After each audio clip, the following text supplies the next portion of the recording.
Olá, eu me chamo Heráclito e hoje nós vamos dar continuidade, vou falar com vocês sobre os conceitos fundamentais do Jung.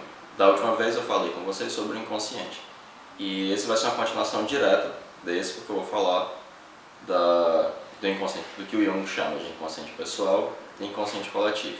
Esse vai ser um vídeo um pouco mais longo, porque esse é um tema não tão simples de ser tratado. E no que diz respeito ao inconsciente coletivo, você tem uma série de complicações, não da parte do Jung, mas da parte de uma série de interpretações muito complicadas, um espesso nevoeiro de maus entendidos, de mistificações, de desonestidade intelectual, que recobre esse conceito. Eu sou muito crítico desses maus usos que se faz da teoria do Jung. Né? É um pseudo-misticismo, coisas que ele mesmo em vida combatia, porque as pessoas acham que ele era místico, isso aqui não era. Nunca foi, na verdade. E esclarecer esse conceito ajuda a combater um pouco esse tipo de mistificações, ajuda a combater esses abusos que se fazem da teoria do Jung. Mas abusos não tolit usum, né? O abuso não impede o uso. Então eu vou falar dessas duas definições, de inconsciente pessoal e inconsciente coletivo. Mas primeiro eu vou lembrar algumas das coisas fundamentais que eu falei na vez passada, quando falava sobre inconsciente, de maneira mais geral, que é preciso ter em mente. Em primeiro lugar, que o inconsciente é um conceito limítrofe negativo. Então tudo que eu falo sobre ele é um como se, é algo conjectural. Realmente, sobre a natureza do inconsciente, não tenho como dizer nada, mas de maneira indireta, a partir das manifestações desse inconsciente, eu tenho como tecer várias conjecturas, aquilo que eu chamo de como se, que tem um valor heurístico, me permitem compreender os fenômenos reais com que eu vou me deparar, seja na clínica, seja ao lidar com fenômenos da cultura. Dito isto, também é importante lembrar que o inconsciente, na perspectiva do Jung, não apenas na ótica dele, mas a partir das observações empíricas que ele fazia, ele era objetivo e autônomo. A autonomia do inconsciente significa que ele não pode ser reduzido a um arbítrio, uma expressão que eu gostava bastante, e ele tem um funcionamento que ele funciona independente da volição consciente, mas não absolutamente independente. Ele estabelece uma relação com a consciência. E essa relação ele definia como compensatória e complementar. Bom, tendo lembrado desses aspectos, que são os aspectos cruciais no primeiro momento a se entender quando se pensa no inconsciente, eu passo agora a explicar o que é que ele entendia como inconsciente pessoal e especialmente no inconsciente coletivo, que é esse conceito complicado que as pessoas entendem de maneira muito equivocada. O inconsciente pessoal, o Jung propõe, por assim dizer, que o inconsciente possui duas camadas distintas. Aquela que é mais imediatamente acessível, que aparece mais a miúde nas manifestações do inconsciente, sejam sonhos, delírios, fantasias, sintomas, seria o inconsciente pessoal. O inconsciente pessoal, os conteúdos do inconsciente pessoal, eles podem ser rastreados pela história individual, eles são oriundos da história individual. Você reconhece que um conteúdo é um conteúdo do inconsciente pessoal quando os seus efeitos, manifestações e origem podem ser apontados ou rastreados na história individual. Eles muitas vezes são conteúdos que deveriam fazer parte da consciência e a perda desses conteúdos causa uma sensação de inferioridade ou um ressentimento moral. Mas vamos precisar um pouco mais dessa definição, lembrando que quando eu estou falando dos conteúdos do inconsciente pessoal, eu estou falando daquilo que se manifesta a consciência, que atravessa a consciência, porque eu não tenho nunca, jamais, nem jamais terei um contato direto, não mediado pela consciência com esses conteúdos. Logo, é sempre um como se. É fundamental que isso fique muito claro. O que é que compõe? Que conteúdos fazem parte? Do que eu posso supor que fazem parte do inconsciente pessoal? Primeiramente, tudo aquilo que é subliminar. A nossa consciência ela é focal. Ela só pode se concentrar em um objeto de cada vez. Todo o restante das percepções elas se tornam subliminais. Essas percepções subliminais, elas caem sob o poder do inconsciente. Além disso, tudo aquilo que foi esquecido, tudo aquilo que foi reprimido, o Jung ele vai abandonar esse termo, mas no primeiro momento ele vai preferir um termo que tem a ver com o conceito de atitude, que foi selecionado pela consciência, mas no primeiro momento vamos usar reprimido mesmo, que é um termo mais corriqueiro.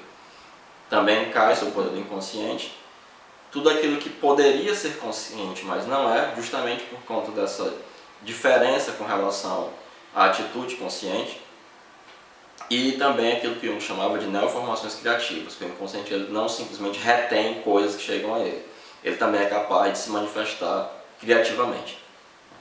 É um dos paradoxos que o Jung aponta, que são fundamentais para a teoria dele está sempre lidando com formulações paradoxais, de que o inconsciente, simultaneamente, paradoxalmente, ele é a fortaleza do conservadorismo e é dele que surge quase toda a inovação, tudo aquilo que é novo, tudo aquilo que é diferente, tudo aquilo que vai revolucionar. Então, mais ou menos isso é o que vai compor aquilo que eu chamo de consciente pessoal. E, além do inconsciente pessoal, você vai ter esse inconsciente coletivo. Um dos problemas que eu acho que surge com relação a essa série de mal-entendidos acerca do termo é pelo uso do termo coletivo. Porque imediatamente as pessoas associam a uma mente universal ou algo que o valha, que seja algo acessível a todos, como se todos tivessem em comum. Mas coletivo para o Jung é simplesmente aquilo que não pertence apenas a um indivíduo, mas a muitos. Então, por exemplo, o fato de eu ter 4 cavidades no coração, isso não é uma idiosincrasia minha. Todas as pessoas têm 4 cavidades no coração, 2 ápices, 2 ventrículos. O fato de eu respirar, é um exemplo que ele usa no volume 8. A respiração não pode ser entendida como algo pessoal, a respiração é algo coletivo, porque todos respiram. Então, coletivo é simplesmente aquilo que é geral. Então, um sinônimo interessante para coletivo é geral. Não é como se fosse uma hive mind, né? uma mente de colmeia. Um monte de abelha, todos têm a mesma mente. Não é nada disso, isso é uma bobagem, não tem nada a ver com isso. Não tem nada a ver com uma mente universal. A Von Franz, quando usa essa definição que eu falei da outra vez de inconsciente, como algo limítrofe negativo, ela diz nomes aos milhares. Nós preferimos inconsciente justamente porque não diz nada, mas apenas revela nossa ignorância e previne um preconceito. Quando eu uso esse termo, por exemplo, eu já vi uma vez num texto místico qualquer boboca.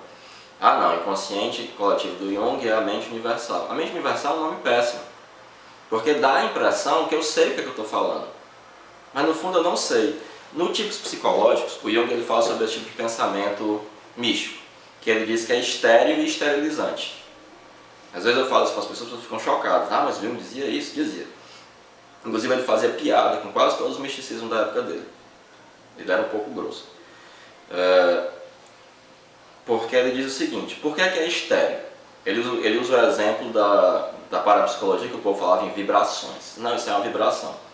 Quando eu digo isso, parece que eu expliquei alguma coisa, mas não expliquei nada. E eu paro de pensar. Então ele é estéril porque não explica nada. E ele é esterilizante porque ele me faz parar de pensar. Eu dei uma pseudo-explicação, eu dei uma resposta para um enigma, a coisa não é um enigma. E aí pronto, eu posso descansar. Muito parecido com o que o William James, no Pragmatism, fala sobre o racionalismo. Pois bem, eu fiz um parênteses muito grande, mas voltando. O inconsciente coletivo, ele é algo geral, ele é algo inato. O Jung sempre fazia essa alegoria, assim, você já nasce com um cérebro altamente complexo, que passou por um período muito longo de evolução e, obviamente, você já nasce com toda essa complexidade evolutiva que está presente no cérebro. E o Jung sempre fazia referência à ideia empirista, do empirismo inglês, do John Locke, da tábula rasa. Ele dizia, olha, a mente ela não pode ser uma tábula rasa, porque ela já nasce com aptidões, com competências, com evolução, e ela é um fenômeno altamente complexo, ela não vai ser simplesmente escrita pela experiência. O termo em inglês que o John Locke usa poderia ser melhor traduzido como folha em branco, né, que vai ser escrita pela experiência. Né. É algo que já vem da filosofia aristotélica, quando os medievais traduziam Aristóteles dizendo que não há nada no intelecto que não tenha passado primeiro pelos sentidos, né? E o Jung discorda disso. Isso é fundamental perceber, porque quando eu estou falando de inconsciente coletivo, dessa camada geral, o correlato indispensável à ideia de inconsciente coletivo é a ideia de arquétipo. Eu vou tirar um outro vídeo para falar sobre isso. Porque, no fundo, o que o Jung vai propor como sendo os conteúdos do inconsciente coletivo são os arquétipos e os instintos. Os instintos, eles permitem uma uniformidade de comportamento. O comportamento instintivo ele também ele é inconsciente, ele acontece independente da vontade. Ele crê que o homem possui instintos. Ele inclusive utiliza essa palavra em alemão, instinto. E a essa uniformidade de ação corresponde uma imaginação do instinto, uma imagem do instinto, um aspecto espiritual do instinto, que é o que ele vai chamar de arquétipo. E os arquétipos, é fundamental entender, não são imagens herdadas. Eles são disposições para um tipo de apercepção tipicamente humano. Ele inclusive vai utilizar uma ideia de uma série de dois autores, chamados Hubert e Maus, da sociologia ou da antropologia, que ele vai chamar os arquétipos, assim como eles chamavam, de categorias da fantasia. Então a fantasia tipicamente humana, quando ela se manifesta, ela vai se manifestar de uma maneira humana típica. Então ela vai seguir determinados padrões. Então o que é herdado não são o conteúdo das imagens, mas a forma das imagens da fantasia. Ele é um aspecto formal e vazio em si, o arquétipo. Então você tem esse par funcional, que são essa disposição, né, que ele vai chamar não de psíquica, mas psicoide. Psicoide quer dizer quase psíquico ou similar ao psíquico, que vai ser, no fundo, uma hipótese de trabalho que vai ter um grande valor heurístico para que eu possa compreender uma série de fenômenos, tanto clínicos quanto da cultura. Tem uma nota de rodapé muito interessante no Arquétipos Inconsciente Coletivo, que eu sempre falo para os meus alunos, que ele diz, olha, as pessoas me criticam dizendo que não existem arquétipos, mas realmente não existem arquétipos. Assim como não há uma classificação botânica na natureza. A classificação, as famílias, os gêneros, as espécies não são fenômenos.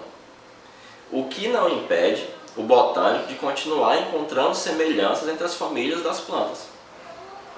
A noção de arquétipo dá conta justamente de semelhanças funcionais que existem na maneira como se expressa a fantasia humana, porque ela se expressa de maneira tipicamente humana. E aí isso também cria uma série de mal entendidos que no vídeo sobre o arquétipo eu vou tentar esclarecer. Bom, se você gostou desse vídeo, você pode dar um like aqui, se inscrever no canal e é isso. Até a próxima. Muito obrigado.